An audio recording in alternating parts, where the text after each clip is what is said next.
What's up, people? Today, we're cutting the BS. We're seeking out some notoriously off-putting Korean delicacies that somehow we've never gotten around to trying, and to do so, we're visiting 3 renowned spots in both Seoul and in Daejeon, where we'll be joined by some new friends that seriously know their K-food. Get hungry for raw beef, live octopus, and fermented skate. That one food that some folks might respectfully tell you tastes like a bathroom urinal. Bring on the booty-shaking deliciousness. Please and thanks. It might not be breaking news, but many Koreans are used to certain eats that a lot of Westerners would find challenging, if not straight up whack. That said, as someone that's been traveling to this country for over 10 years, I've definitely grown to love some quote-unquote exotic foods that my younger self would have foolishly passed on like a chump. And yet, there are some acquired taste Korean hits that for whatever reason I haven't encountered yet. And ditto for Gwangjang. And that's the motivation for our current adventure. For a start, we're heading down to the city of Daejeon, just an hour south of Seoul by high-speed rail, and we're linking up with Austin and Courtney Givens, 2 lovely new friends that'll be introducing us to some stellar local grub, and that also happen to be the YouTube power duo behind Eating What Is Given, a truly awesome channel that features unique and delicious regional cuisine throughout all of South Korea. Definitely check them out via the link below. Their first recommendation for us is the OG location of Taepyeong-sogukbap, an acclaimed stalwart of the local scene. It's a 24-hour joint that serves up a very celebrated and signature beef and rice soup, and a place where we can cross off a couple items on our never-tried list. Yukhoe, a uniquely Korean dish of julienne seasoned raw beef, historically enjoyed by royals and elites looking to get their Flava Flav on, and Yukhoe, which is thinly sliced unseasoned raw beef. Let's ride. 먼저 여기 소국밥 정말 좋습니다. 고소한 기름에서 나오는 진한 맛으로 가득한 감칠맛 나는 국물에 야들야들한 고기 덩어리와 입에서 녹아버리는 무. 이들이 함께 어우러지고 특히 끝내주는 깍두기와 함께 했을 때 더욱 익숙하면서 편안한 맛의 극치를 만들어냅니다. 그 다음으로 날고기. 전 생고기를 처음 먹어보는지라 솔직히 좀 꺼려지긴 했는데요. 생육회는 지방이 적고 살짝 두껍게 썰린 소고기가 기분 좋은 씹는 맛을 가지고 있고 혹시 맛에 대해 걱정하시는 분들은 걱정 붙들어 마셔도 될 듯합니다. 여기선 신선한 고기를 쓰시는 것 같거든요. 정말 깨끗하고 레어로 익힌 햄버거 패티의 맛을 살짝 떠올리게 하는 맛이고 어떤 아름다운 색이라도 입힐 수 있는 부드러운 고기 캔버스라고 해야 될까요? 쌈장과 함께 감칠맛의 절정을, 참기름과 소금과 함께 극강의 고소한 맛을, 영화 바비의 캔보다 꿈결 같은 맛을 느낄 수 있습니다. 단순하면서 맛있고 두려워할 이유가 전혀 없는 음식이었네요. 육회는 또 다른 바이브를 보여줍니다. 길게 잘린 소고기는 고추장, 참기름, 그리고 살짝 나는 과일의 단맛으로 양념되어 있는데 아주 섹시한 맛이랄까요? 진하고 상큼하면서 동시에 존재감 넘치네요. 잘게 썰린 고기는 더 야들야들하고 부드러운 느낌의 식감이 너무 훌륭합니다. 왜 이 음식을 이제야 먹게 됐는지 그냥 이 남자 탓이라고 하죠. 이곳에 저희를 데려와준 오스틴과 코트니에게 그리고 이런 훌륭한 음식을 만드신 분들께 감사의 마음을 전하고요. 이젠 또 재밌는 거 찾아 움직여봅니다. Our hosts have a loaded agenda in mind for our time in Daejeon. A trip to coffee interview for a tranquil caffeine experience and some good conversation. A stop at a branch of Seongsimdang. A nationally famous and incredibly tasty bakery opened many decades ago by North Korean refugees. And a bonus midday meal at Wonjo Dwitgogi.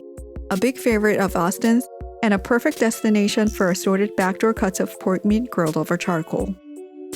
This place has all the markings of a rough around the edges local jam. Bold flavors and textures that don't stop coming, a feisty but loving owner that's a force to be reckoned with, and friendly neighborhood customers that are ready to bring the party.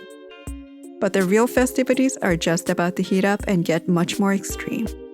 We're moving over to a more central part of town, where there happens to be a really good time going on thanks to the Daejeon 0 O'Clock Festival, and up next is Daejeon Blues, a popular pub with a soulful artsy spirit that represents the city beautifully. You take a seat, grab a bottle or 2 of makgeolli to kick your night up a notch, and if you're in an extra frisky mood like we are, you order something that's literally unforgettable, and not for mere mortals.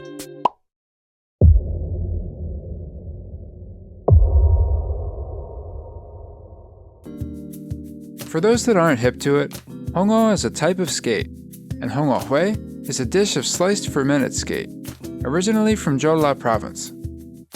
It's easily one of the most raunchy foods you can find in Korea, and it's yet another dish that we're taking a first crack at. To understand why it's so intense, and why its reputation often gets lumped in with bathroom-esque flavors, you need to understand that a skate, like a shark, has a unique way of taking a leak, so to speak, which is to excrete uric acid through its skin. When skate ferments, which causes that uric acid to produce ammonia, it takes on an alarming, iconic flavor that we've heard is a bit similar to the taste of Icelandic fermented shark. Something that apparently steamrolled right over the taste buds of people like Anthony Bourdain and Gordon Ramsay. Lucky for us, Austin is an experienced hongo adventurer and recently even traveled to Huksan-do to try some of Korea's best, and he's kindly agreed to light the way forward. The flesh has a chewy cartilaginous texture, and if you eat it on its own, its taste quickly moves from a low hum of ammonia essence to an all-out attack of sharp, pungent stench, which I gotta agree is tinged with a savory urinal vibe. But honestly, somebody slapped me upside the head, because even though I'm locked in an intense stranglehold of dangerous new flavor, for some reason I'm not all that mad about it. Kangshul, on the other hand, needs only a couple bites to tap out and admit that this game's over for her, though she does deserve some bravery points for stepping into the unknown. But for me, I think I actually get this, at least a little bit. We've ordered a greasy assortment of pan-fried goodies to help cut through the insanity, and I might even call the hongo enjoyable when reined in with some strong kimchi, but it's a sip of somyeong sup that pulls the wheel in an even funkier direction. Supposedly most makgeollis have a pH level that can cancel out some of hongo's offensive taste, but if I'm talking straight, the more stuff we put in our mouths, the more blasted we're getting. I'm exhaling dragon fumes over here. Our new friends have taken us on such a generous wild ride in this town, and we're bummed we can't stick around for more heroic eating with these wonderful people, but after making our way back through the local festival crowds and catching a return train to Seoul, we need to steel ourselves for one more very special meal. And I gotta wash away these wicked hongo sins I've come to bear. Back in the capital, there's one place that just about any Seoul foodie will tell you is an essential pillar of the local scene: Gwangjang Market, the bustling hotspot at the southern edge of the Jongno district. It has a history that stretches way back to the early 1900s, when it was the first permanently operating traditional market to open in Korea, and today it serves as both a regular stop for devoted city residents and a culinary mecca for more tourists than you can imagine. But right now, we ain't here for just the usual wondering and snacking. We've come for a Seoul comparison to the Yukhoe we just had in Daejeon, at the legendary Buchon Yukhoe. It's a restaurant that constantly has a line running out the door, despite being situated next to several other eateries that more or less have the same menu, and for over half a century, it's supposedly been dishing up some of this city's very best raw beef. Specifically, their take on Seoul-style Yukhoe, which unlike the spicy gochujang version we just tried, is prepared with sesame oil, soy sauce, sliced pear, and raw egg yolk. And more than that, we're facing off with yet another Korean specialty we've never had until now: sannakji, or freshly sliced live octopus, seasoned with scallion and more sesame oil, and still moving and grooving on the dance floor. These little tentacles will latch onto anything they can, even a tongue or the back of a throat, and for safety's sake, you gotta chew them like you mean business. Over to Kangshul with an on-the-ground report. 부촌육회는 깔끔 명료합니다. 먼저 양념 몇 가지와 위장을 적셔줄 편안한 소고기 국물이 서빙되고 곧바로 주인공 등장합니다. 전혀 과장 없이 이 육회는 완전히 마법 같습니다. 진한 소고기로 가득한 꿈에서나 만날 듯한 음식인데요. 정말 깨끗하고 밸런스가 잘 맞춰지고 지방이 적은데도 아주 육즙이 가득하고 부드러운 게 정말 너무 맛있네요. 고기 자체가 가지고 있는 자연적인 달콤한 신선함에 양념에 들어간 재료들과 계란이 범죄 수준의 엄청난 맛과 벨벳과도 같은 식감을 주고 달달하고 과즙 넘치는 배가 주는 섬세한 끝맺음은 저희의 말문을 막을 정도입니다. 이건 정말 특별한 경지의 한국 음식인데요. 왜 이렇게 인기가 많은지 완전히 이해가 가네요. 반면에 산낙지는 식감이 다했습니다. 아주 미끌거리고 질깃한데 또 부드럽고 중독적입니다. 너무 신선해서 어떤 비린 맛이나 바다의 향이 느껴지진 않지만 이 엄청나고 진한 참기름이 그 갭을 훌륭하게 메꿔줍니다. 제 미국 친구들 중에 이 식감을 좀 이상하다 생각할 친구들도 있을 것 같은데요. 아주 강렬한 맛은 아닐지 몰라도 재밌고 신선한 음식으로 또 소주, 맥주와 함께하면 정말 끝내줄 것 같네요.